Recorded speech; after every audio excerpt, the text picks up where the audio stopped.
Es domingo, pero continuamos con nuestra programación especial por el mes de septiembre cultural que ha organizado el Ayuntamiento, y lo hacemos con la gala que se celebró ayer en las bodegas A7. Ángela Balbey, periodista y escritora, se trasladó hasta la ciudad del vino porque la tertulia poética literaria desde el Empotro le rindió homenaje durante el vaso 25º del ciclo Vinos Nobles. La noche fue mágica.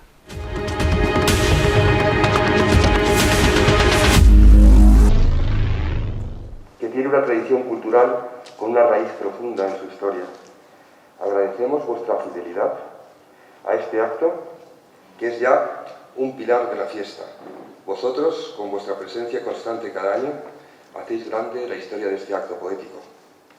Matías Marchina nos va a ayudar a conocer la persona y los poemas de nuestra invitada Ángela Balbey. Disfrutemos de sus palabras esta noche, donde el vino y la poesía se hacen una. Muchas gracias por vuestra comparecencia.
qué lujo, ¿verdad? Muchas gracias. Muchas gracias a todos los que estáis aquí. Gracias, Fernando, por la presentación. A los que estáis aquí en esta noche en busca de la poesía y del conocimiento, a los organizadores del Ayuntamiento, al equipo de Cultura, que preparan todo esto con todas las garantías sanitarias, a Vanessa, a Javier, al alcalde, a Jesús Martín, por permitirnos seguir jugando a la poesía en este recinto. En esta bodega renovada que ya hemos visto que se ha usado para el cine, para la música y que ahora pues, le toca a la poesía. También agradezco al maestro Quintana y a su acompañante que estén aquí con nosotros. Ha sido maravillosa esta interpretación, que ayer mismo, como sabéis, fue reconocido con la Medalla de las Artes Gregorio Prieto y que vuelve a estar con nosotros en el escenario como tantas veces lo ha hecho en las tertulias de A7. Tengo que dar las gracias, por supuesto, a Ángela Balvey, que es nuestra invitada, por volver a estar con nosotros. Ha venido a por su tinaja, digámoslo así. Hace unos años estuvo, le hicimos un homenaje y hoy vuelve para esta bodega que es nueva, pero que es antigua y que desde hoy contará con una tinaja dedicada a Ángela Balvey y con sus versos. Le agradecemos sinceramente que vuelva a estar con nosotros. Cuando se presenta a un escritor hoy día, si es famoso, si sale por la tele, si escribe en los periódicos, si publica prácticamente cada año un nuevo libro, pues como es el caso de Ángela, lo primero que se hace es, la cosa fácil es echar mano a la Wikipedia, ¿no? O a la solapa de alguno de sus libros, y no voy a ser yo menos, pero me gustaría darle a mi presentación un plano más cercano, un toque más personal. Por tanto, es verdad, como pone en ese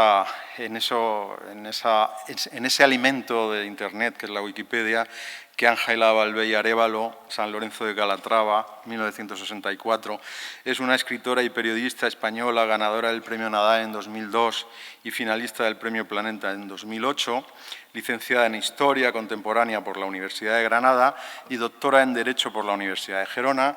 Cursó también estudios de Filosofía y Antropología, vivió en diferentes ciudades españolas, además de Francia y Suiza. Su carrera comenzó, etcétera, etcétera, etcétera. Bueno, basta. Lo demás lo podemos leer en nuestros teléfonos. De todas formas, lo que pone en la Wikipedia es muy importante, porque da cuenta de una personalidad literaria realmente sobresaliente. No dice que es una de las más prolíficas y originales escritoras que tenemos, no solo en la región, sino en España, y que sus artículos, por ejemplo, ahora unos breves bastante ácidos que publica en La Razón, que a veces no dejan títere con cabeza, espero que nos trates bien a nosotros, y sus intervenciones a veces aclamadas y polémicas en los medios de comunicación, en la televisión, destacan por su personalidad, por su independencia y por un estilo muy particular, muy trabajado desde el punto de vista formal, que al mismo tiempo es suelto, ocurrente y preciso. Lo que no es tan frecuente en la prensa actual, capturada por los medios y un tratamiento que va del rosa al amarillo. Se lo agradecemos su independencia. En lo personal, yo conocí a Ángela Balvey hace casi 40 años, o más. ¡Qué horror! En los años 80, en el ámbito del Instituto Bernardo de Balbuena, de aquí de Valdepeñas, cuando ella empezaba el BUP probablemente, y yo estaba en COU o en tercero de BUP, ella vivía en la residencia de las monjas agustinas, si no estoy equivocado, y nuestro grupo, éramos los mayores del instituto. A mis amigos y a mí, tengo que citar al llorado Javier Crespo, a Jesús Barrajón, a José Julián García, Pedro Chaparro, a Encarni Sánchez, a Cristina Fernández Calvo. Se me olvidan muchos, pero los quiero a todos. Nos gustaba la literatura, nos gustaba el arte, nos gustaba la música y también, aunque éramos menores, eso ahora no se podría hacer, nos gustaban los chatos de la taberna del Cojo y de las múltiples tabernas que había en Valdepeñas en los años 80, cómo no. Aspirábamos a ser artistas y escritores. A Ángela y a algunas de sus amigas también le gustaba la literatura, el arte y la música. También sospecho que le gustaba la compañía de los chicos mayores del instituto. Y juntos celebramos un par de años de nuestra peculiar bohemia valdepeñera en el pueblo antes de irnos a estudiar la carrera. Todavía conservo un dibujo de Ángela, de aquella época, que fue breve, pero intensa, como se suele decir. Más adelante perdimos el contacto, pero de todos, Ángela ha sido la que realmente ha destacado como artista y escritora. Nos ha superado a todos. Ella era la pequeña, pero nos ha superado a todos con el tiempo. Supe de Ángela después, al ver su nombre en alguna antología publicada y cuando ganó el premio Nadal en 2002 con los estados carenciales. No la reconocí al principio, porque había cambiado su imagen y también el orden de sus apellidos. Pero, de todas formas, hay sonrisas que no se olvidan y una de ellas es la de Ángela Balvey. Ángela es muy conocida como novelista. Ha escrito más de una docena de novelas, yo creo que bastante más de una docena, de distintos géneros. Algunas juveniles, novelas en las que se trata, a través de las acciones y de los personajes y del lenguaje, conflictos contemporáneos, personales y sociales. Ha escrito sobre la trata de blancas, sobre la violencia, sobre las enfermedades raras, sobre la bulimia. A veces se acerca a la novela negra, como en la novela Muerte entre poetas, en la que, como en toda su obra, utiliza ese estilo fresco, lleno de ingenio y de hallazgos.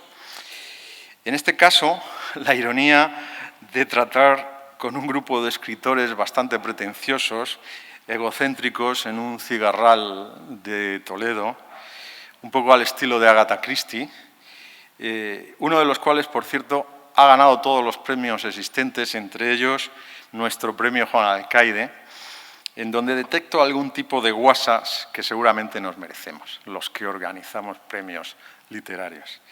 En fin, conoce muy bien el mundillo de las letras y de los poetas y las pequeñas vanidades que nos alimentan, y esa novela la verdad es que es muy interesante y está muy bien hecha como novela con asesinato.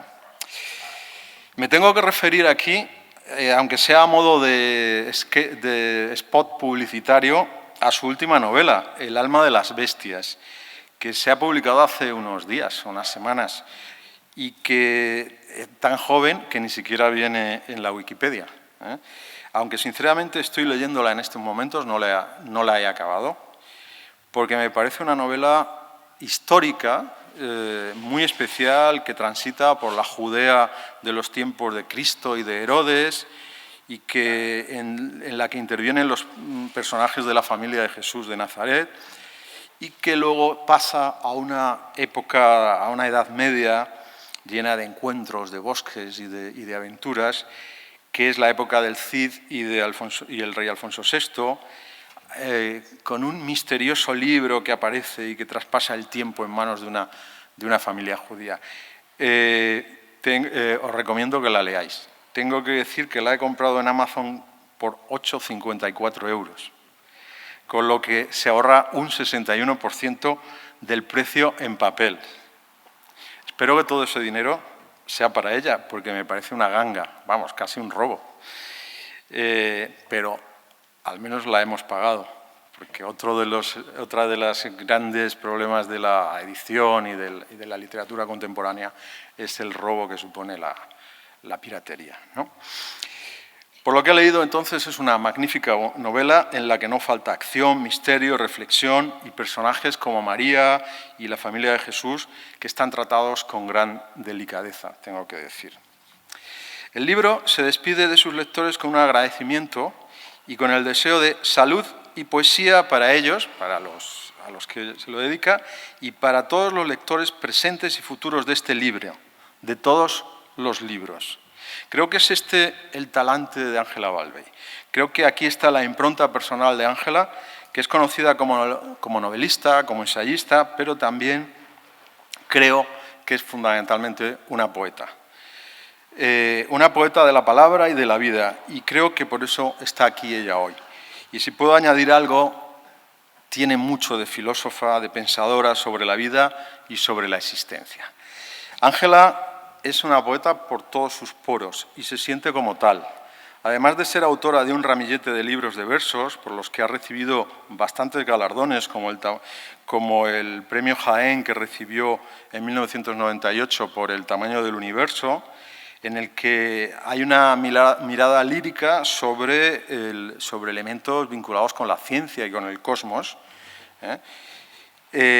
o el libro Nacida en cautividad, donde también habla de la ciencia y de los experimentos de la física cuántica, pero a través de ese lenguaje poético, y que fue galardonado con el Premio Ateneo de Sevilla en 2006, o libros como La velocidad del mundo, otro libro de 2012, en este caso más terrestre, más vinculado a la Tierra, a los viajes, al descubrimiento del mundo, o el premio Barcarola, que recibió en 2016 por otro libro, Epidemia de fuego, poemas que plantean problemas más reales, como la crisis económica. Se habla de los problemas de ese momento, de la primavera árabe, sin olvidar temas fundamentales, existenciales, como el amor, que está siempre presente en sus libros. Dan cuenta de una mujer que se ha dedicado intensamente desde hace muchos años a la poesía. Tal vez pueda sorprender encontrar mezcladas poesía con ciencia y análisis filosófico, pero no es nada nuevo en la historia de la poesía. Desde el Rerum Natura de Lucrecio, que expone la física tomista de Demócrito y la filosofía moral de Epicuro. Gracias a Lucrecio conservamos la filosofía de Epicuro, que probablemente si no hubiera desaparecido. El platonismo lo inunda todo. Y más cercano, por ejemplo, Ernesto Cardenal con su Canto cósmico, en el que leemos algo radicalmente científico y poético. Somos polvo de estrellas, que inspiró a Jorge Drexler, otro poeta, músico, científico, autor de Somos polvo de estrellas, autor de El heraclitiano Todo se transforma, o de la cuántica Universos paralelos. Es decir, la poesía y la ciencia no es una novedad que estén conjuntos. En su obra ocurre muy a menudo y muy felizmente. Ángela ha transitado entre la ciencia y las letras por una condición que yo me atrevería a llamar de polímata y de renacentista. Leonardo da Vinci llamaba polímatas, que en griego quiere decir los que saben mucho, o el que sabe mucho, a los que como él tenían la capacidad de abarcar conocimientos sobre campos diversos en la ciencia, el arte y las humanidades. Pues en ese sentido Ángela practica la polimatía, y es polímata, o al menos aspira a serlo, que ya es mucho. Sus poemas aparecen en muchas antologías. Ellas tienen La palabra, de Jesús Munárriz, El cambio de siglo, de Domingo Sánchez Mesa, De tu tierra, la antología de poesía manchega que hizo Rafael Morales Barba. En fin, prácticamente ha aparecido en muchísimas de estas antologías que seleccionan a los poetas de este tránsito entre el siglo XX y el XXI. En el libro que en su día fue el más conocido de Ángela, Los estados carenciales, un título que me encanta, que yo creo que ha tomado, o viceversa, de los anuncios de complejos vitamínicos, ¿no? Que es estupendo. A mí me encantó eso, ¿no? Cuando vi tu libro pensé, digo, lo ha captado, ¿no? Pues es un libro de personajes, pero con bastante profundidad existencial y filosófica, y no exento de humor. Termina este libro con un apéndice asombroso que titula Eudemonología, pequeño arte de ser feliz. Apuntes para un libro imposible de escribir por Biliulfo Arberola, que es uno de los personajes de la novela, que es un homenaje no tan oculto a Schopenhauer, ¿no? Y su arte de ser feliz, ¿no? Son una serie de fragmentos y citas propias y ajenas en los que anima al lector ni más ni menos que a ser feliz. Y termina con este hermoso pensamiento. Nunca olvides que tu felicidad depende de ti mismo, de lo que eres, de lo que tienes, no de lo que tienes ni de lo que representas. Recuerdo este final porque me lleva directamente a otro libro que da cuenta de la actitud poética de Ángela Balvey, que se titula El arte de amar la vida. Y me gustaría glosar, ya que hasta cierto punto un texto, la eudemonología, digamos, es el antecedente de este arte de amar la vida. Aparentemente, desde la portada, algo almodovariana en estética, es un manual de autoayuda, o lo podría parecer. Pero El arte de amar la vida es un libro muy especial, pues anima a que los lectores y todas las personas disfruten de la vida y se armen de recursos para hacerlo. Lo quizá más sorprendente del libro es que el modelo de persona que propone Ángela para construir esa personalidad total no es otro que el poeta.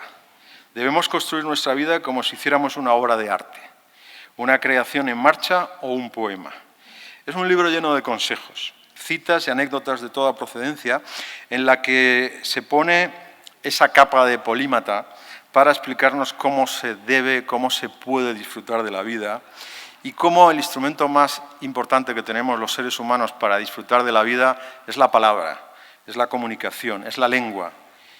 Ya sea verbal, hay todo un tratado y muy interesante con consejos muy precisos de oratoria y de retórica,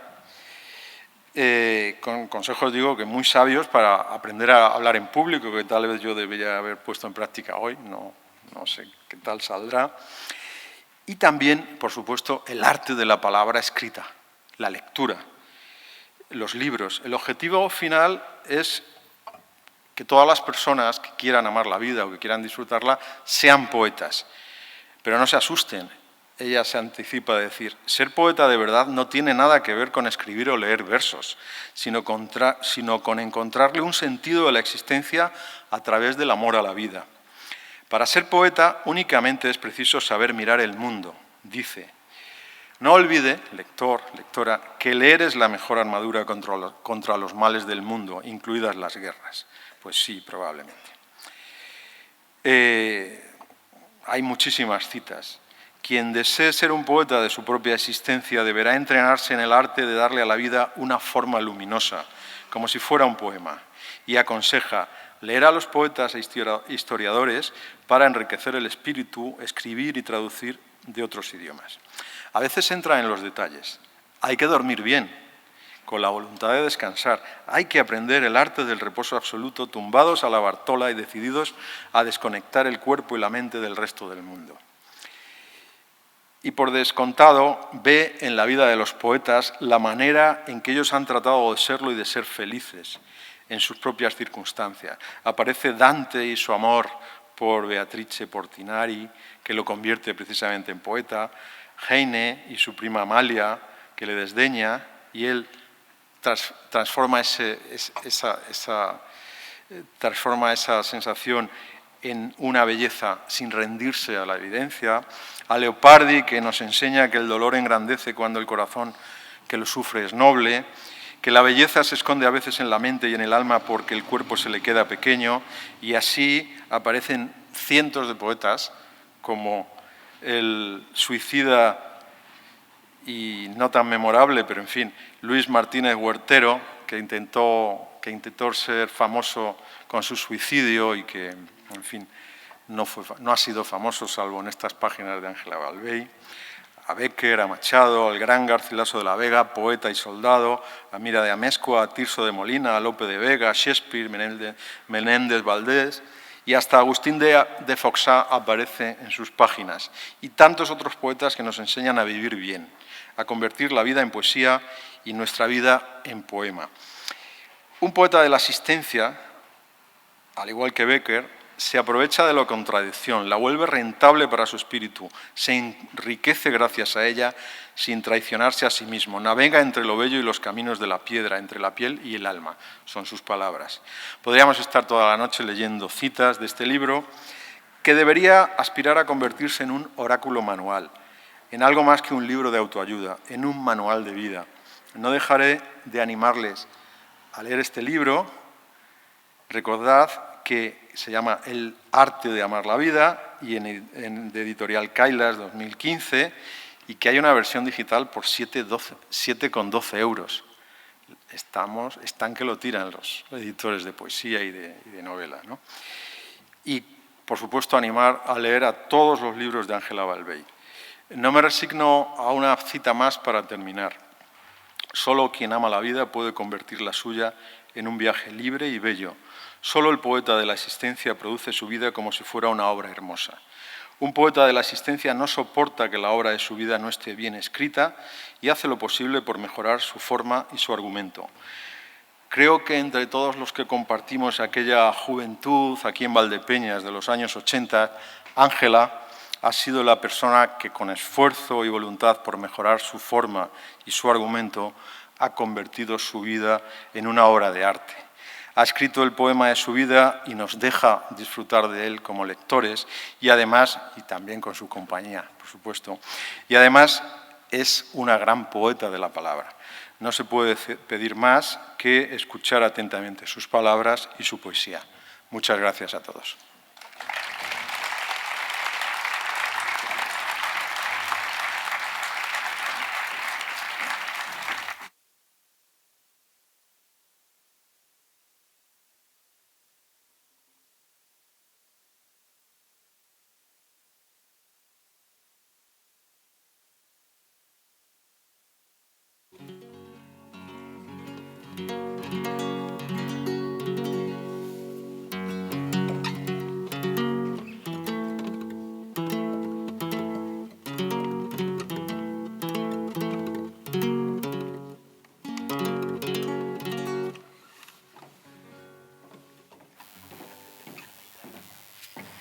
Bueno, buenas noches.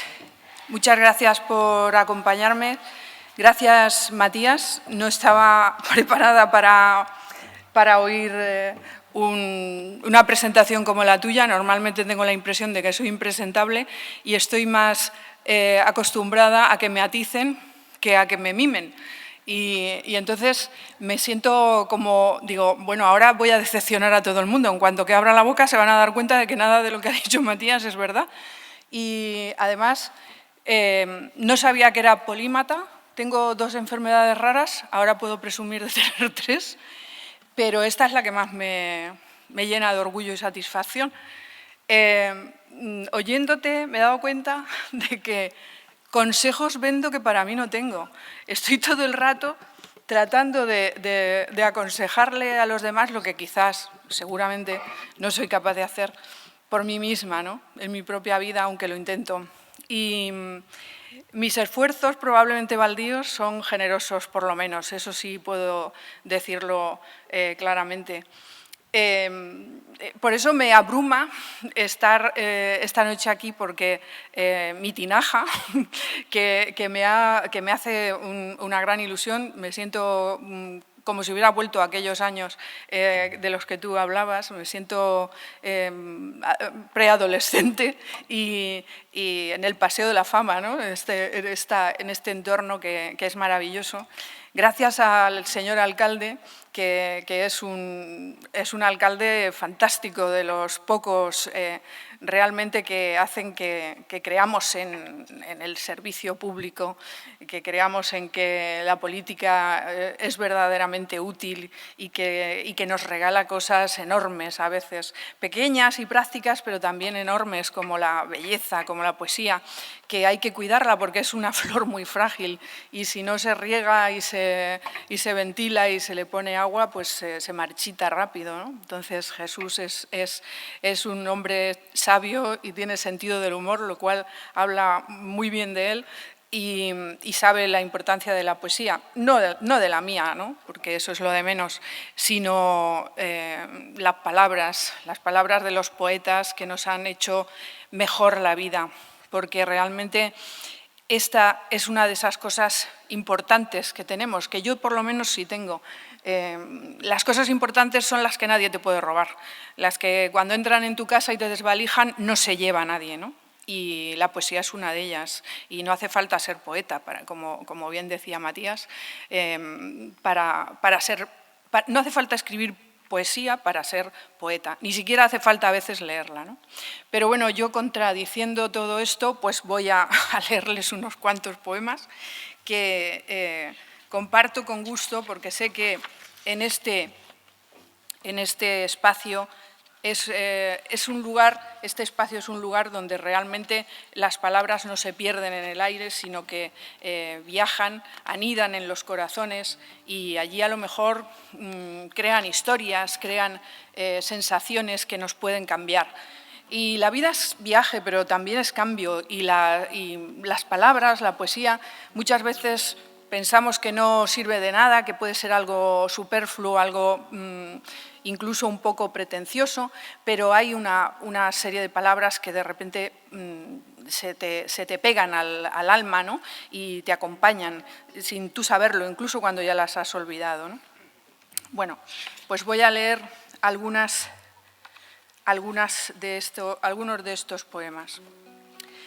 Este se titula Contra el fondo de estrellas del cúmulo de las Híades y lleva una cita de un poeta chino, ya que menciono tanto a los poetas chinos que me apasionan, la verdad, pero lo que no haya dicho un viejo poeta chino no lo ha dicho nadie, ¿no? Este se llamaba Liu Qi, era del siglo XIV y dijo: si el cielo tiene un límite, ¿qué cosas puede haber fuera de él?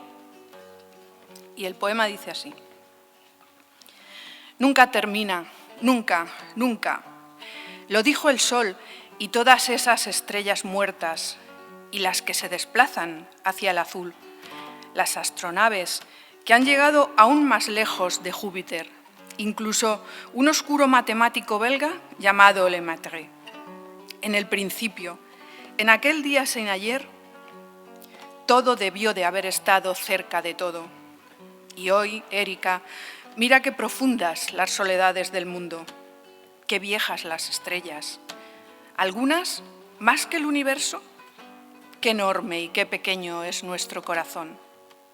En tardes como esta, de luz avellana, un mar inquieto y la calidez de tu sonrisa, la creación parece simplemente un pecado de amor.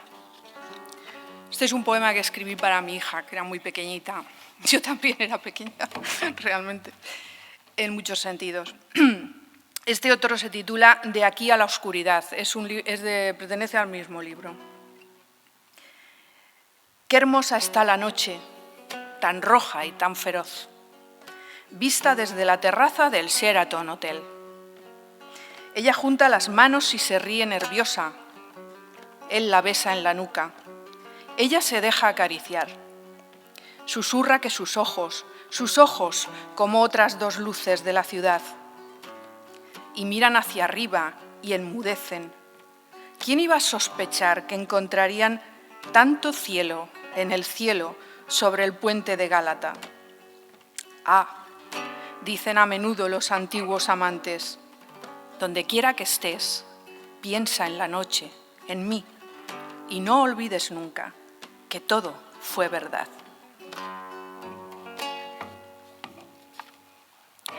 Este otro se titula 10.000 millones de años y lleva una cita de Darwin que dice: me he tomado el sol muy a pecho. He dejado todo camino atrás. ¿Es que hay algún camino? Yo sé que son limpias mis heridas. Debajo de esta encina pienso en mi desdicha y lanzo una piedra para que rompa el sol. Primero fue solo un destello en un ojo nebular, ahora me quema. ¿Quién resolvió el enigma de los días? Los echó como polvo errabundo entregado a las olas. Compréndeme, entiende mi abandono. Es un trabajo duro recoger cada día, con el cuenco de mis manos, la luz del amanecer.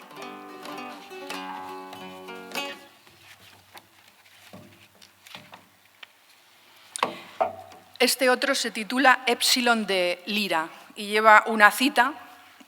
Yo suelo ser muy dada a citar y hubo una vez que uno de los libros que publiqué me hicieron una reseña bastante cruel, pero era divertida. Yo me reí mucho y el libro contenía muchas citas y entonces quien me hacía la reseña dijo: lo mejor del libro son las citas, que no las ha escrito ella. Entonces me dejó bastante planchada. Yo creo que se pasó un poco de estricto, pero bueno, comprendo su acritud. Épsilon de Lira. La cita es de Séneca y dice: no hay lugar tan estrecho donde no se pueda alzar el pensamiento al cielo. Abrí los rincones más salvajes del viento y comprendí que el pensamiento es un sedal que tira de las sombras y las hace llegar al corazón. La luna era una nube triste que la aurora deshacía sobre el lago. Pasados ya los años, temo que esa flor muera con su ternura intacta en las entrañas. Temo que después de la lluvia su olor se haya ido con el agua. Contemplo el orbe inmenso y el aire que perfuma la tormenta palpa la soledad que traigo a cuestas. Ponte unas margaritas en el pelo, dice. Tu mirada no cubre el firmamento y no hay otro templo de belleza que el agua de tus lágrimas. Arde, mujer, aún eres joven y hay galaxias entre las estrellas y entre las estrellas, cielo.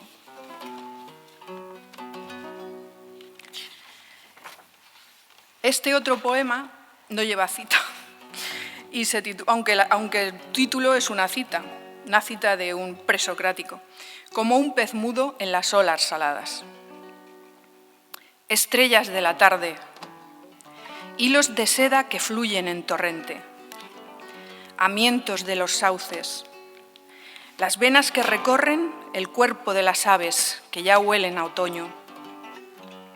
Aquí estamos tú y yo, borrachos y riendo, un par de locos, tocando con la yema de los dedos, si no el cielo rojizo, si el horizonte melancólico, dibujado en el agua.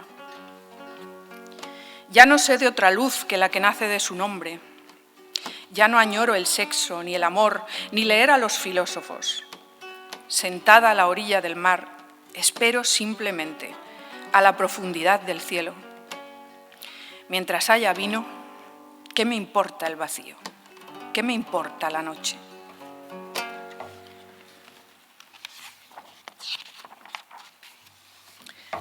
Para concluir con los poemas de este libro, este se titula El lobo celeste. Se refiere a Sirio, el alfa del Can Mayor.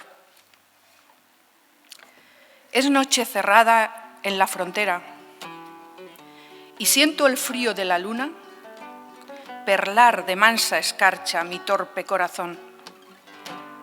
Crece ante mis ojos una flor de durazno, al arrullo del viento, en el centro del cielo de esta tierra extraña a la que el mar no llega.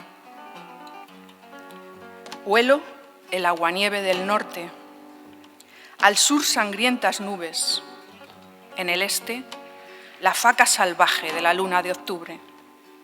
Por el oeste nada, aunque quizás buenas intenciones. Hasta hoy nunca me había perdido, ni escuché el eco de tu nombre hablar tendido en mi memoria. Me esfuerzo en recordar, pero mi pensamiento es una grulla solitaria, no tiene rumbo fijo. Vaga como arrastrado por un agua turbia, que corre y que me aleja, siempre me aleja de mi hogar.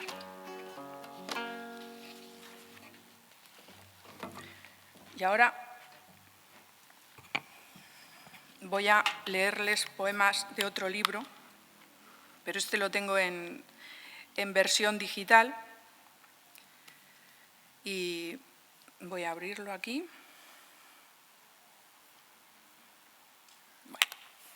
Son poemas diferentes porque la poesía en mí es una presencia, pero también va cambiando como a la vez que lo hago yo.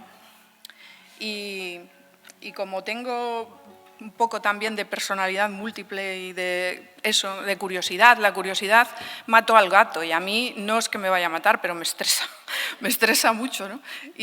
Pero agradezco sinceramente que una de las cosas que siento estructurales en mi organismo es eso, el deseo de saber, la curiosidad por conocer cosas y realmente cuando quieres aprender te das cuenta de lo poco que consigues saber, que la vida es corta, que somos seres enormes, grandiosos, pero muy pequeños también, y que nos da tiempo a hacer poco para lo que a lo mejor pretendemos. Bueno, yo escribí un poema en 2011 que se titula La nube de Steve Jobs, porque todavía estaba vivo Steve Jobs, el fundador de Apple, como ya saben, cuando lanzaron el iCloud, ¿no? La nube del almacenamiento en la nube. Entonces escribí un poema que leyó un novio que tenía Marta Sánchez entonces y le encantó y es una de esas felicitaciones extrañas, ¿no? Que nunca hubiera imaginado que me felicitase un personaje así, pero lo hizo y entonces, bueno, pues como curiosidad lo voy a leer, ¿no? Se titula, como digo, La nube de Steve Jobs. He subido a la nube, esa jaula de sol, con sus horas de confín, que se beben en secreto los pájaros cuando el alba despierta. He subido a la nube mis archivos de amor y de deseo, las pavesas de la rosa temprana pixelada en venenos de colores, que se desespera detrás de la pantalla de tu iPad. Aquel momento en que te quise para siempre. Los matices, pedrería, barro y azul abismo del dolor de mi pecho. Un día en carne y hueso. Facturas por cobrar a la mañana. Mi corazón de renta antigua, que tiene la costumbre de interrogar a la tristeza. La luz que frente a frente te busca y te propicia. Un trozo generoso de tu cuerpo que nunca me abandone. He subido a la nube caminando porque a menudo vivir es solo eso, guardar en un cofre de nieblas los restos del amor para llevar a casa, poner la fe en la lejanía, en un rayo de sombra constelado de hielos digitales que encarcele uno a los fantasmas de tu mundo y el mío. He subido a la nube las sílabas antiguas de la palabra noche, el frío de tus lágrimas, aquel que jamás fuiste, el pie de las encinas en todos los ocasos. Ahora voy a leer unos poemas de otra parte de este libro que bueno, tienen un fuerte componente de poesía oriental, porque a mí me parece que, aunque la poesía oriental es monótona, no es tan extraordinariamente sorprendente como la occidental, sin embargo tiene hallazgos de una belleza elegante, sencilla. La sencillez y la elegancia están en la ciencia, están en lo verdadero del mundo, y yo siempre procuro buscarlo en mi propia vida. Son unos poemas que escribí pensando en cómo hacer un jardín, ¿no? Este se titula precisamente Cómo crear un pequeño jardín. Solo estamos tú y yo, y un silencio que parece agua, llenando la pequeña estancia de mi corazón. Tú y yo, imaginando el viento que pregunta a la luna. Aquí no crecen los árboles, no hay hierbas que molesten a las flores. Este otro se titula Principios de diseño.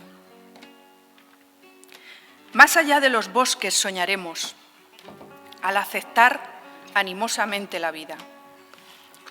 Viviremos en un barrio discreto, donde nada sea tan hermoso como ofrecerle vino a tu deseo, donde el agua profunda del pasado pueda beberse en el cuenco de la mano.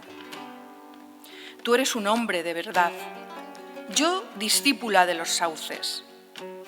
Y quizás a causa de la música o de la lluvia que refresca las hortensias, o por esa estrella de vidrio que construye el invierno, o debido a la piedra de toque de los cielos, hace mucho aprendiste que no se vende la dicha, que el horizonte es mentira, si cada día no lo alumbra el sol.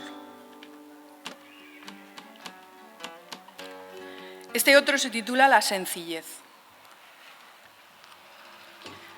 Una luz que vestida de azul no queda satisfecha.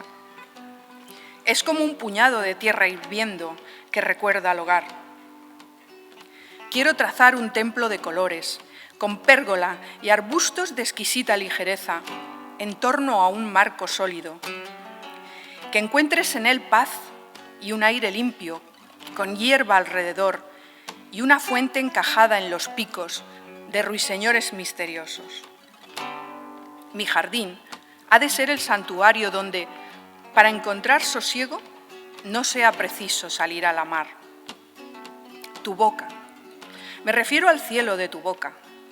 Es todo cuanto necesito a la hora de planificar mi jardín. Yo diría que esa línea de tu boca es un sector del paraíso. De la mano de los dioses, pinto el atardecer en mi jardín. El Prado, otro poema. Este jardín tiene un prado no muy grande, pero en él se abren grietas que son cortes a bisel en la exactitud del infinito. Este prado será una zona de juegos para los niños, la reserva natural de la esperanza en los días de catástrofe. Hay una herida mortal en las entrañas de las nubes, y el verdor que matiza las hortensias rizará las sombras. Pues el amor encierra al trozo de la noche que no es tiempo, ese residuo cuidadoso que ha dejado un instante a la puerta. Quiero que ames este prado como yo lo amo, que gastes lo que queda de vida en entender el ansia trepadora de mis jardines persas, que desde aquí puedas mirar al sol y conversar con él sobre las artes de la arena y soñar con que los ruidos del mundo cesan y que todos los colores se han reunido a tus pies para que puedas observarlos de cerca. La medición del jardín. Tomo una cinta métrica. Mi jardín es pequeño. Me basta con una de 3 metros. Con ella puedo contar incluso la distancia que media en las estrellas por el cielo. Mi vara no sabe señalar el confín de medianoche, pero sirve para delimitar las cercas. Tengo intención de hacer yo misma todo el trabajo. Una línea de puntos como verdades eternas establecen el límite de la propiedad. Con mis pasos la mido mientras pienso. Soy una simple mujer. Una mariposa que recoge los frutos de la tarde en su cesta de aire. Elijo una escala apropiada antes de dibujar el mapa en un papel, hecho de pulpas de quimera. Un lápiz de dibujo y una goma de borrar la memoria bastan para buscarle un hogar al geranio, la lila, la caléndula y al alba que galopa a lomos de un dragón de sol que abreva en el estanque. Hay que pasar los resultados de la medición a la escala del clavel y la dalia, de todas esas cosas vegetales que no saben quién son. Tengo que dibujar todo el jardín en una sola hoja, que crezca como el tronco de un árbol. La tinta, una vez puesta en el papel, también precisa luz y espacio para desarrollarse. Pese a ser fácil de cultivar, la tinta es delicada y debe ser protegida del frío y de las aguas, igual que un corazón pequeño. Los nublos guardan todas mis líneas rectas mientras se muere el sol en el balcón, como simple agua de verano, como un tallo de albor en este mes ardiente. Utilizo para medir el jardín una serie de triángulos con base en los surcos de los mampuestos de la casa, cuyos vértices, plagados de claveles de la India, de floración muy breve, reunirá la mañana. De flor muy perfumada y hojas arbóreas, todavía no hablan, pero hay plantas que parecen mujeres bellas, no un simple pasatiempo de la naturaleza. La orientación. Encamino mis pasos a la zona de penumbra estival. En voz baja me digo que he de enviar muestras del suelo al Departamento Local de Horticultura, que he de pasar todo el tiempo que pueda en las alturas, buscando buenos amigos entre los pájaros cantores, leyendo poemas desnuda, sin medias de seda ni palabras que no sepan tenerse por sí mismas en pie. Amo los lugares donde son consideradas las flores y la luna, el vino y el ajedrez, las celosías veladas de tus ojos y todas esas cosas que gobiernan la esencia de la vida. Soy igual que el alfarero, que trabaja la arcilla y le hace preguntas al silencio. Durante el invierno, el sol está más bajo y proyecta largas sombras que semejan un nido de sierpes a la orilla del día. He marcado las zonas de sol y sombra, el tiempo de las nubes blancas y las negras, los meses transcurridos desde que la primavera trasplantó ese trozo de cielo que ahora sirve de barrera entre la calle y el jardín. La unidad y la armonía. Mi jardín tiene algo que no poseen los cielos ni los mares. Aquí todo es dulce y está en plena vida. No hay ventanas cerradas, ni asoma el gris helado de las nubes de invierno. Todo pasa en las flores al despuntar el alba. Con el rostro entre las manos, medito sobre la fuerza del río cercano y el sonido de jade que tintinea en mi muñeca. La armonía es el estado de ánimo natural de la primavera. Me levantaré en los amaneceres de verano y pensaré en las cigarras, en los gansos, en la distancia enorme que me separa de la luna, en el arroyo, que podría ser un fenómeno que hace real al cielo por las tardes. Pensaré en ti. Pensaré que no habré vivido en vano si aprendo a distinguir los distintos sonidos del agua. Jugaré al ajedrez en tu ausencia.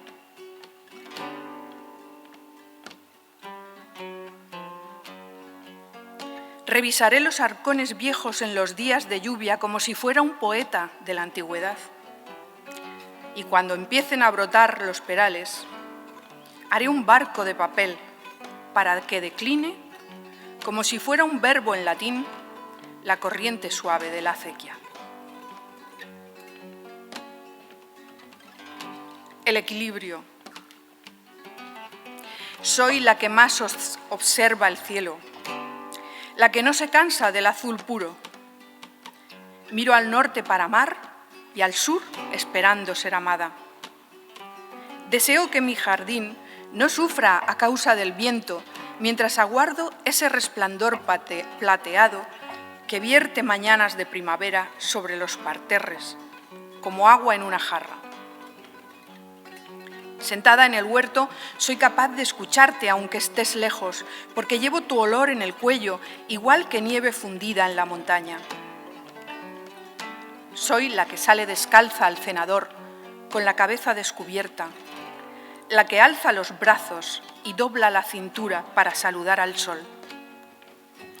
Soy la que se despoja la mirada de esas sombras que anegan las paredes, piedras, telarañas, ladrillos y las cimas de las colinas no conocen el mundo como tú y yo. Las medias vistas de la lejanía y la profundidad de los objetos me hacen pensar en la silueta de los pájaros, que son manchas fortuitas de tinta viva. Llamaré a nuestros hijos con el nombre de los puntos cardinales. Soy la que ama el relente, la que lleva dentro de sí un patio claro y fresco. Quiero poner macetas de porcelana violeta en el pabellón de mármol y hacer una argamasa con los copos de nieve que sujete para siempre este pequeño puente de madera.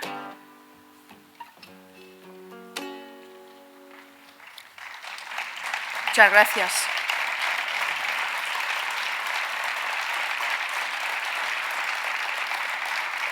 Muchas gracias. La escala y la proporción.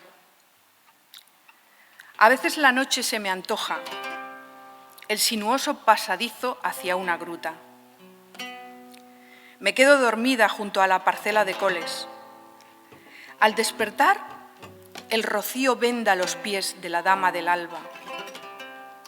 No se puede abarcar este jardín de una simple mirada. Cada rincón tiene una gracia. Sopla el viento feliz de lo imposible y todo parece grande y pequeño a la vez. La vida de un hombre no puede ser la obra de un hombre solo. Los sauces se reflejan en un estanque que toma agua de mis ojos y un poco del fulgor del aire. Una fuente brota entre oscuras piedras con formas de dragón. El mundo es el testigo presencial de mi existencia. Este es un espacio donde quiero quedarme el resto de la vida. A vista de pájaro, podría ser un lugar desértico si no fuera por las muchas plantas aromáticas, por el día claro, un tarro del cristal del firmamento, por las canciones de cuna, las palmeras que esconden sus troncos en matorrales de lavanda y ese rayo de sol que se ha posado sobre las aguas azules del marjal, tan quieto que semeja una espada de bronce, una escultura de luz sobre su pedestal.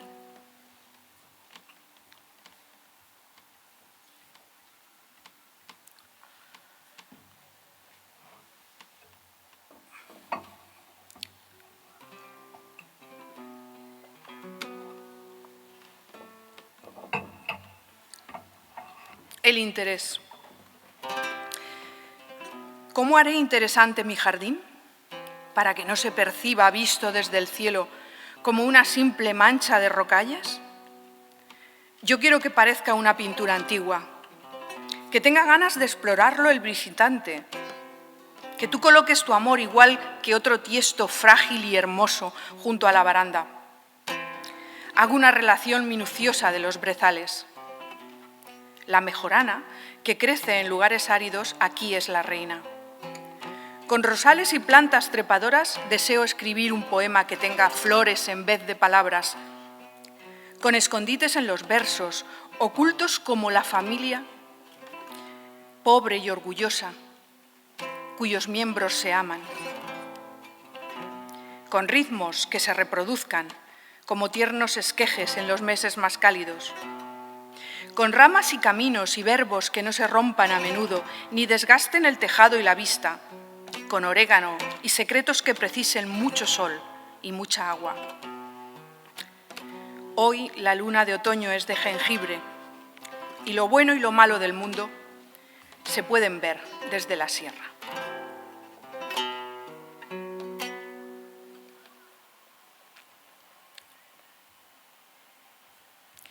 Voy a buscar un poema muy diferente, unos poemas de este mismo libro. En realidad eran 3 libros, porque eran 3 libros juntos, los presenté a un premio y como no me presentó mucho y tampoco los premios abundan, pues aproveché y en vez de un libro, pues en fin, fueron 3.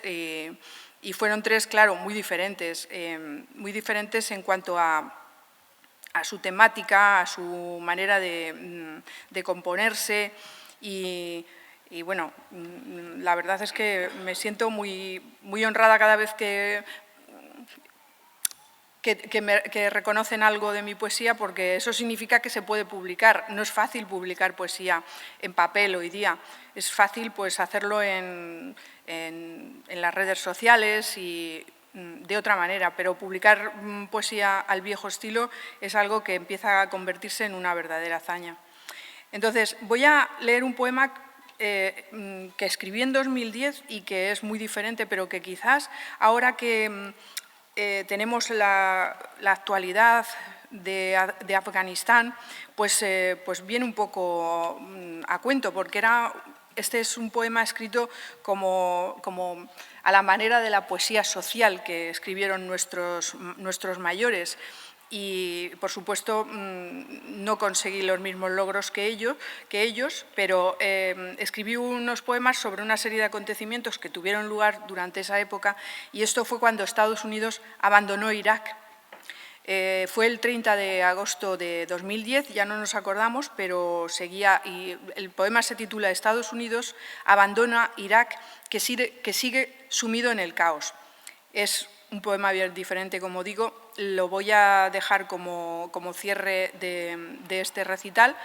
Me parece que más o menos he cumplido antes de que alguien me lo reproche. Y bueno, pues así voy a leerlo.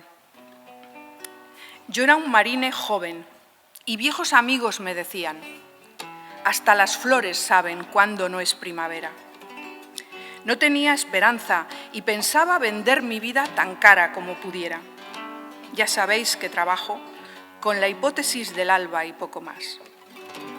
He disparado en Faluya palabras de perdón en llamas que contaban sus sílabas en golpes de silencio. Ya eres un hombre de 19 años, me han dicho esta mañana. Un hombre que no encontrará el amor en Nínive ni en Babilonia. Eres tan solo un hombre. Unas pocas letras, como golosinas de claridad, en el macuto de campaña y un para qué en la hierba. Me queda un poco de azul libre en los ojos. El esto no tiene remedio de las fotografías. Ofrezco mi negrura como un salmo. Voy hacia el oeste, allí donde la noche carece de importancia y se rompen los cristales por el fragor del amanecer tras las ventanas.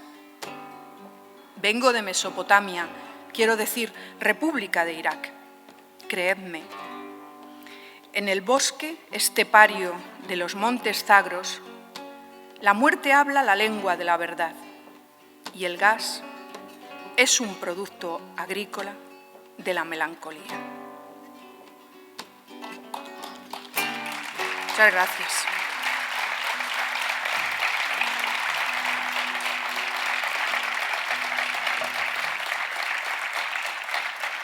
No sé si he cumplido con el tiempo estipulado o leo más. Yo aquí hasta que acabe con mis sobras completas, como decía el otro, ¿no? ¿Sí? Pues con mucho gusto. Voy a leer otros de esta parte del libro, porque, como digo, son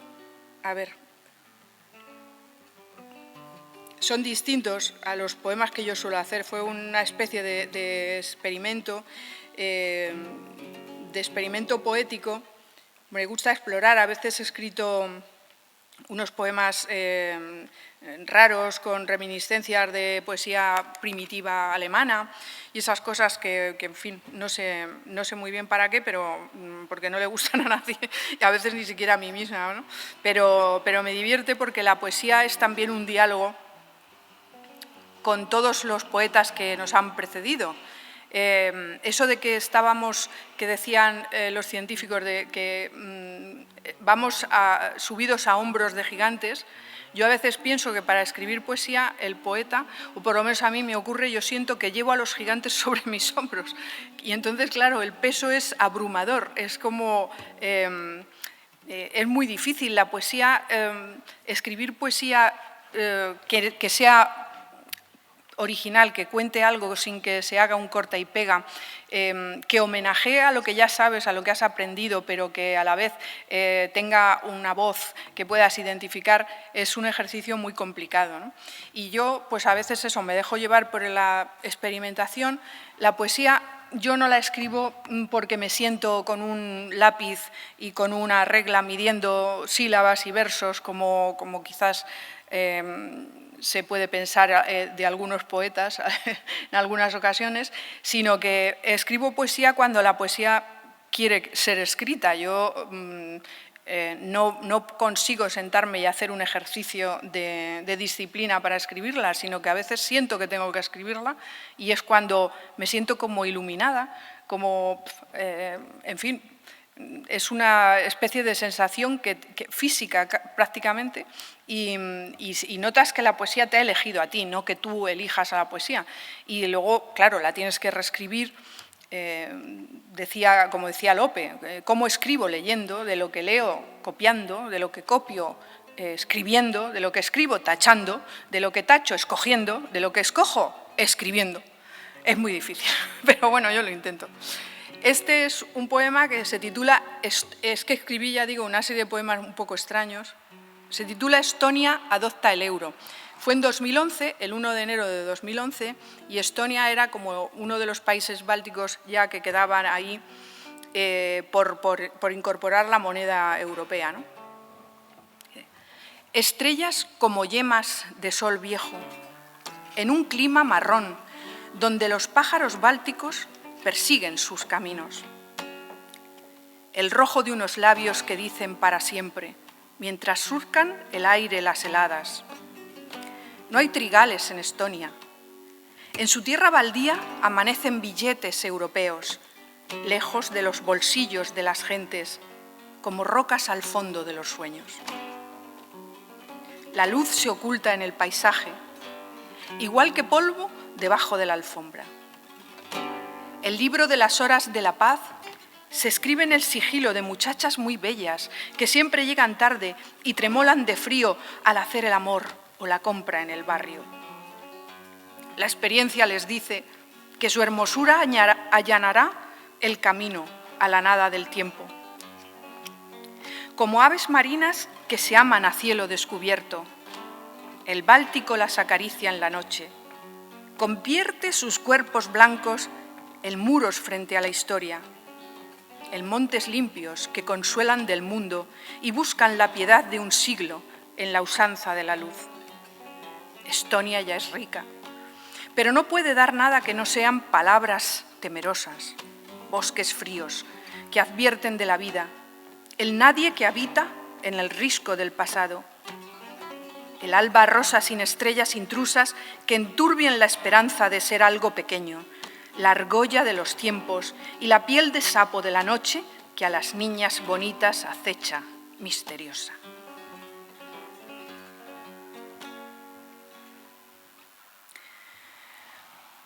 Voy a leer otro sobre... Tenía un poema aquí sobre Gaddafi, curiosamente, que bueno, a usted a lo mejor les parecerá, pero a mí me estremeció mucho el final que tuvo. Por supuesto, todos sabemos lo que era el personaje, pero ya creo que estábamos en un tiempo en el que había que evitar ese tipo de linchamientos de personas. O sea, hemos hecho conquistas civilizadoras y no podemos mirar con agrado, sino con estupefacción y con horror que ocurran estas cosas, ¿no? Entonces, Gaddafi tuvo, como saben, un final espantoso. Y yo escribí un poema titulado Libia. Lo escribí el 20 del 10 del 2011. Ha estallado en el este de la Libia una insurrección contra Gaddafi, que lleva en el poder más de 40 años. Gaddafi ya no sufre penas de amor. Ayuna frutas y ligustros en el estío del desierto. guardan su sueño vírgenes rosas que se beben sus lágrimas. Dulce traidor y acedo, el viejo Muammar.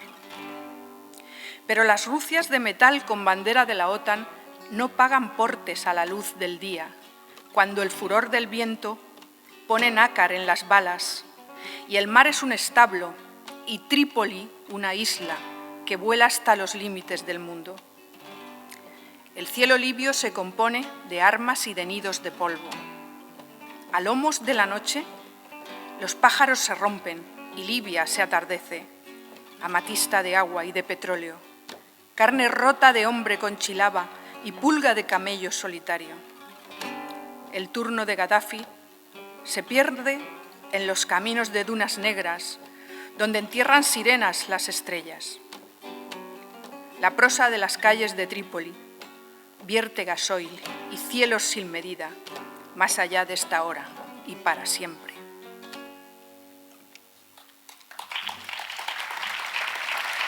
Muchas gracias.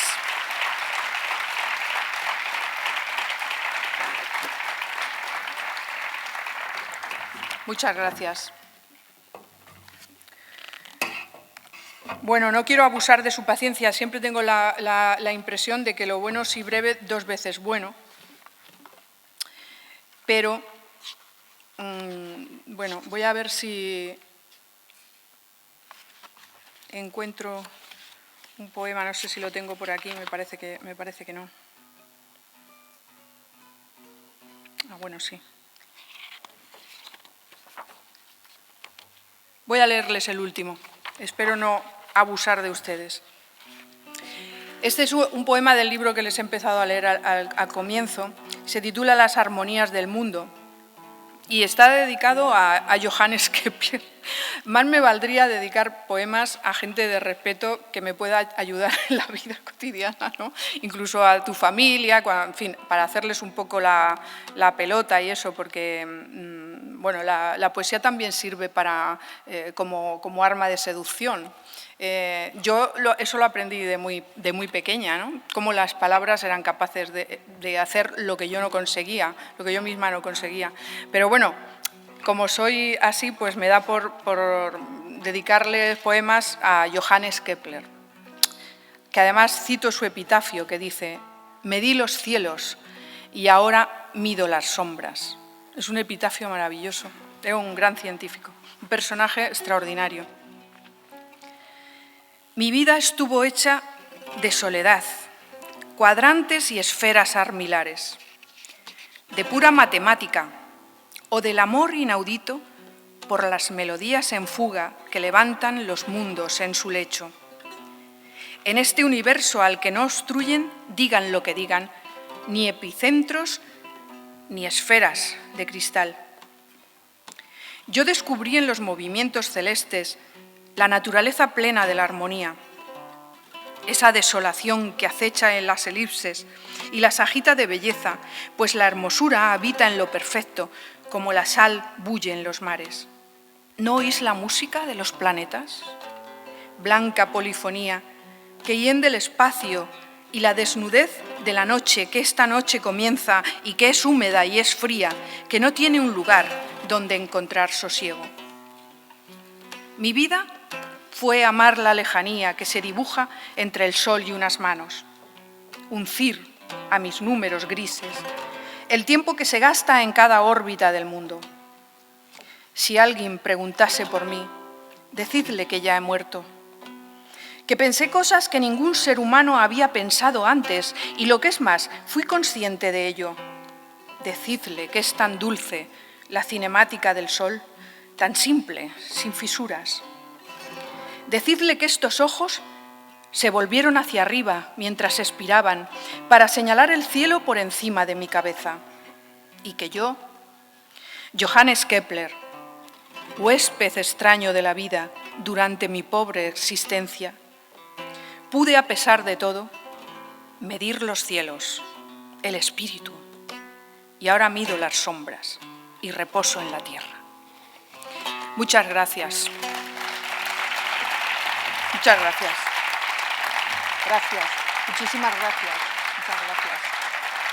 Muchas gracias.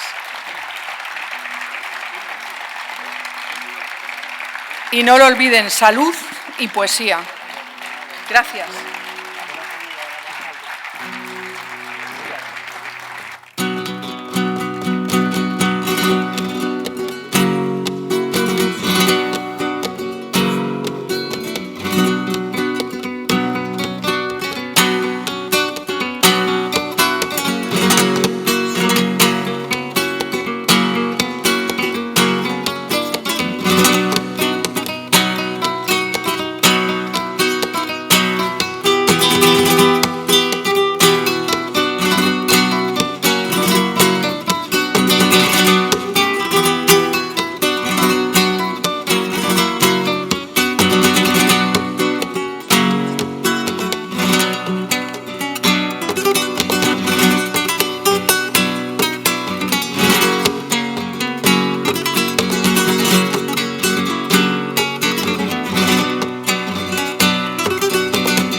Buenas noches. Tenía pensado decir unas cosas y el último tema de Cristino me va a llevar a otras, porque me ha hecho emocionarme porque estaba oyendo la voz de María Dolores Pradera, el tema, que lo cantó muchas veces.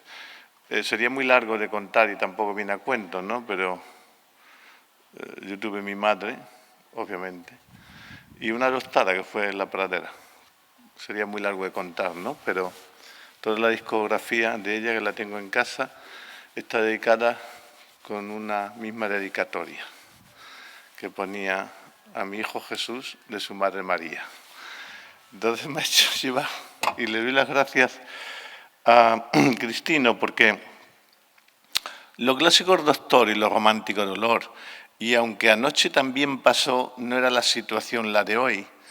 Y en el primer tema de Cristino, y luego acompañando a los poemas de Ángela, la voz de Ángela, nos ha llevado a todos al empotro conocido, pero ha empezado a ladrar un perro, y me parecía que la noche estaba como muy lorquiana. Me sonaba los ladridos del perro con el toque de la guitarra, a esos versos de bodas de sangre, de que yo no tengo la culpa, que la culpa es de la tierra, y de ese olor que te sale de tus pechos y tus trenzas. Bueno, luego después ha venido el siglo XXI, que le oí una vez a un poeta decir que después del barroco todavía ha sido metacrilato. Y un poco llevaba razón, ¿no? Pero esta mañana también ha habido una circunstancia que Sisinio Pérez Garzón me va poniendo al día de todo lo novedoso. Como él está jubilado, a ver si llego ya a tiempo, le da tiempo de descubrir el mundo. A mí solamente me da tiempo de confundirme en él. Y venía un poeta que ha sido premiado en el premio Loewe, de 17 años, lo ha comentado Ángela en la comida, y el chaval decía una frase genial, que ahora, entendiendo un poco a lo que hemos oído de Ángela, se entiende más, ¿no? Decía el chaval que decía, me gustaría salir de este territorio de confort que me da el ser hombre. Eso lo decía un chaval con 17 años, que ha ganado el premio de Loewe de Poesía con 17 años. Claro, tú no te quedaste atrás con el Nadal, te adelantaste también un poquito, ¿no? Pero lo que abunda no daña, ¿no? Porque no voy a caer en la pedantería de decir que conozco toda la obra de Ángela, pues porque no es cierto, entre otras cosas porque si conociera toda la obra de Ángela, como muy bien ha relatado Matías, tendría que haber vivido la vida que ella ha dedicado a escribirla, y en mi mundo tienen que entrar más cosas además de la literatura de Ángela, ¿no? Pero pensando en lo del chaval, saben ustedes que Francisco Nieva entró en la Academia de la Lengua Española diciendo esto: la primera y la última libertad del hombre es la palabra. Quien trabaja para la palabra, trabaja para darle alas a la libertad. Y Ángela, posiblemente porque no estaba en el estado de confort en el que se ha encontrado en esta sociedad ese chaval de 17 años y en el que todavía seguimos instalando los hombres, pues lógicamente tuvo que tirar de la palabra para hacerse su territorio de libertad y al mismo tiempo regalárnoslas.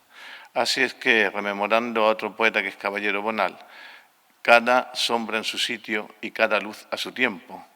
La luz hoy es tuya y te agradezco que no la dejes en unos versos en la tinaja. Bienvenida, muchas gracias. No vuelves, nunca te fuiste. Te queremos. ¿Qué me importa el vacío? ¿Qué me importa la noche?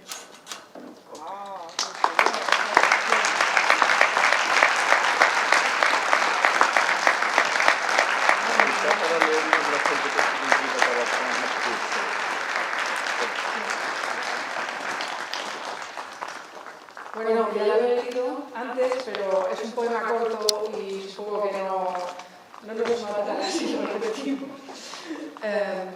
Estrella de la tarde, hilos de seda que fluyen en torrente, amientos de los sauces, las venas que recorren el cuerpo de las aves que ya huelen a otoño.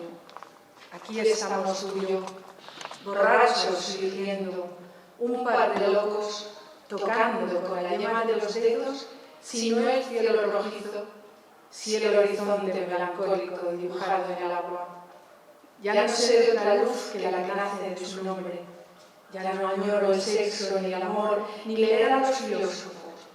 Sentada a la orilla del mar espero simplemente a la profundidad del cielo. Mientras haya vino, ¿qué me importa el vacío? ¿Qué me importa la noche?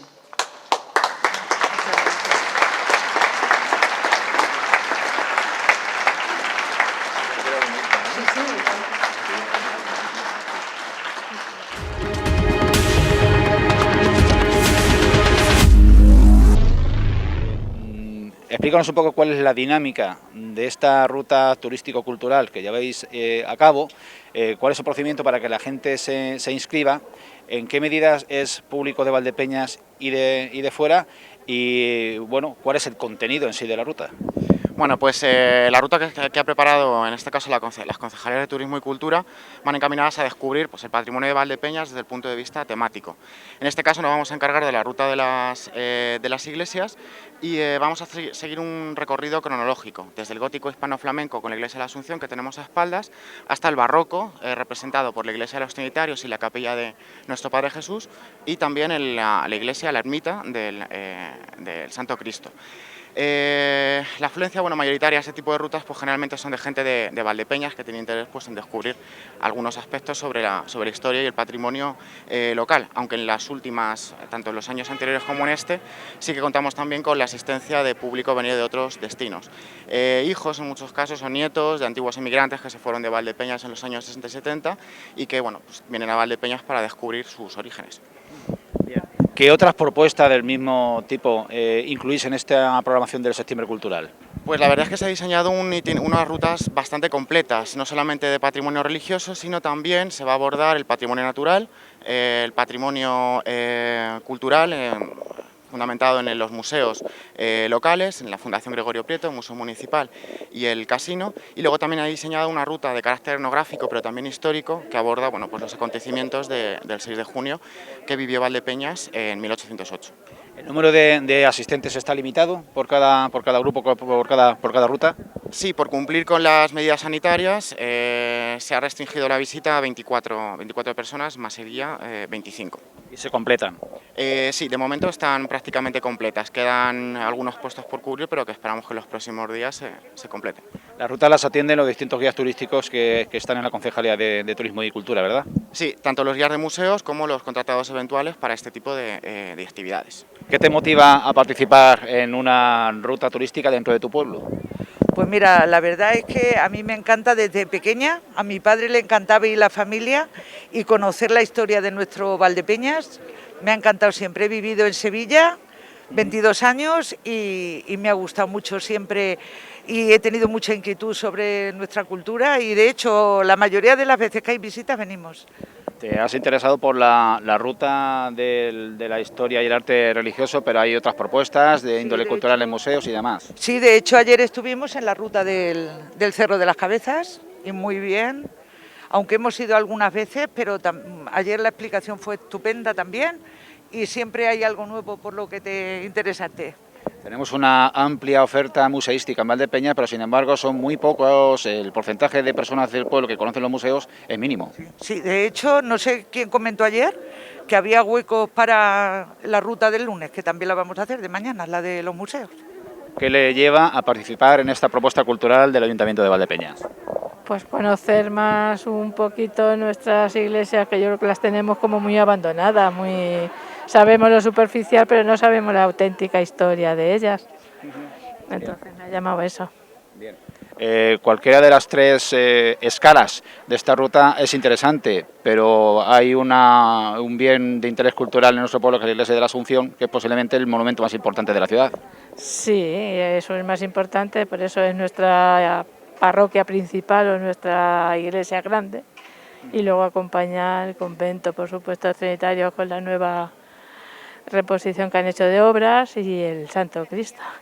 Son rutas que en todo momento han pretendido hacer una visión global, una visión general del patrimonio con el que cuenta Valdepeñas. Ayer comenzaron con el Cerro de las Cabezas, hoy continuamos con, en este caso, la ruta de las iglesias. Lo que vamos a hacer básicamente es un recorrido tipológico por la arquitectura religiosa de Valdepeñas, pero también histórico y artístico, que nos va a permitir ver tres tipologías distintas de iglesia: la parroquial, en el caso de la Asunción, una iglesia conventual, en el caso de los Trinitarios, y una ermita, en el caso de la iglesia de Santo Cristo, pero también desde el punto de vista histórico y artístico. Vamos a ver una evolución de las tipologías religiosas desde el gótico hispano-flamenco, o Reyes Católicos, como se conoce popularmente, representado en la iglesia de la Asunción, a el barroco, con todos los añadidos que va sufriendo la propia iglesia de la Asunción y la representación del barroco en el caso de la iglesia de los Trinitarios y del Santo Cristo, aunque ya se aproxime más a la estética arquitectónica del XVIII, con las modificaciones correspondientes del siglo XIX y principios del siglo XX. De hecho, la iglesia de Santo Cristo también podemos aprovechar para ver lo que va a ser una tipología de iglesia parroquial de tipo posconciliar. Es una iglesia ya nueva, pero que de alguna forma mantiene ciertos aspectos de la las tipologías arquitectónicas heredadas del pasado.